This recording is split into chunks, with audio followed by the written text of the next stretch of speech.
গত এক মাস ধরে বিদ্যুৎ নেই, পানীয় জল নেই, স্কুল বন্ধ, মিড ডে মিল। শান্তিরবাজার মহকুমার কালাপাড়া গ্রামের ৫ শতাধিক মানুষের জীবন আজ চরম বিপাকে।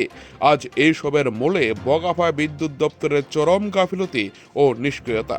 গ্রামবাসীদের অভিযোগ, রেল লাইনের মাটির নিচ দিয়ে আসা এলটি লাইনটি বিকল হয়ে আছে দীর্ঘ এক মাস ধরে। যে কোনো মুহূর্তে বড় দুর্ঘটনা আশঙ্কা করছেন তারা। অথচ লিখিত অভিযোগ জানানো সত্ত্বেও বগাফা বিদ্যুৎ দপ্তর আজ পর্যন্ত সমস্যা সমাধানে কোনো উদ্যোগই নেয়নি। বিদ্যুতের অভাবে পানীয় জলের পাম্প অচল, ফলে পানীয় জলের তীব্র সংকট দেখা দিয়েছে।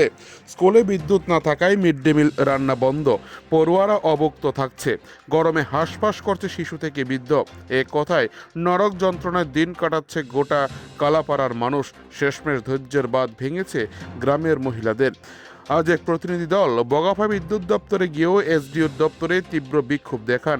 তাদের হুঁশিয়ারি, অবিলম্বে বিদ্যুৎ সংযোগ চালু না হলে কয়েকদিনের মধ্যেই রাস্তা অবরোধ করে বৃহত্তর আন্দোলনে নামতে বাধ্য হবে।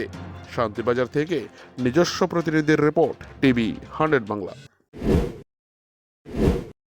আমরা কালাপাড়াতে প্রায় মাসখানিক উপরে হয়ে গেছে কারেন্টের সমস্যা, জলের সমস্যা বলতে কারেন্টের পুরা সমস্যা দিকে জলের পুরো সমস্যা।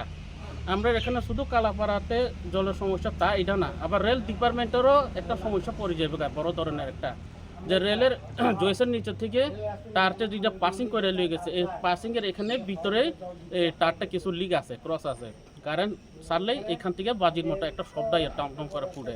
কোনো রকমের যদি জয়েসে যদি কোনো রকমের যদি কোনো প্রকারে টাচ যদি হয়ে যায়, পুরা রেল রাস্তায় পুরো একদম কারেন্টের শর্ট হয়ে যায় পুরা, তো মানুষের অনেক বহুত ক্ষয়ক্ষতি হয়ে যাবে।